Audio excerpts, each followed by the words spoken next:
আসসালামু আলাইকুম এভরিওয়ান। চলে আসলাম আমার একটা কুকিং ভিডিও নিয়ে। আসলে আগের মতো সময় হয় না কুকিং করার মতো। তাই আরকি কুকিং করা হয় না। ইভেন এবার ঈদেও আমি কোনো কিছু কুক করিনি। সব আম্মুই করেছিল। তো আজকে স্যাটারডে অ্যান্ড আমার কাছে মনে হলো যে ভাত খাওয়ার পর একটা মিষ্টি কিছু খাই। দেন আমার চোখে পড়ল আপনার লাচ্ছা সেমাইয়ের প্যাকেট। তারপর আমি ভাবলাম কিছুদিন আগে আমি একটা YouTube এ ভিডিও দেখেছিলাম যে লাচ্ছা সেমাইয়ের বরফি বানাতে।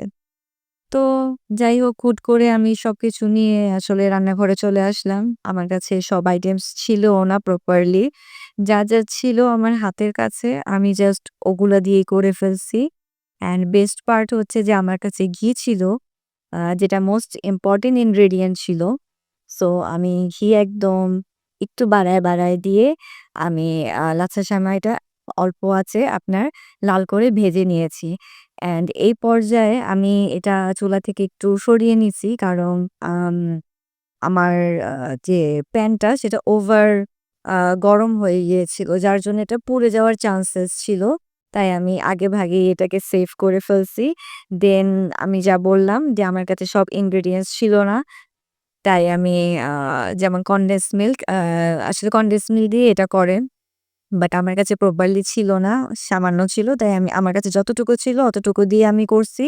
অ্যান্ড বাকিটা হচ্ছে আমি আ সুগার পাউডার করে ব্যালেন্স করে নিছি ওটার সাথে। এগুলো আসলে আর কিছুই না। এগুলা জাস্ট মিক্সড করব। অ্যান্ড মিক্সড করে আ আপনার একটা ট্রেতে বা একটা বোলে নিয়ে একদম বরফির স্টাইলে ট্যাপ করে দিব। ট্যাপ করে দিলে আপনার জিনিসটা একদম বরফির মতো চাকচাক হয়। কাটলে আপনার কেকের স্টাইলের হয়। অ্যান্ড এটা আমি ফার্স্ট টাইম ট্রাই করেছি।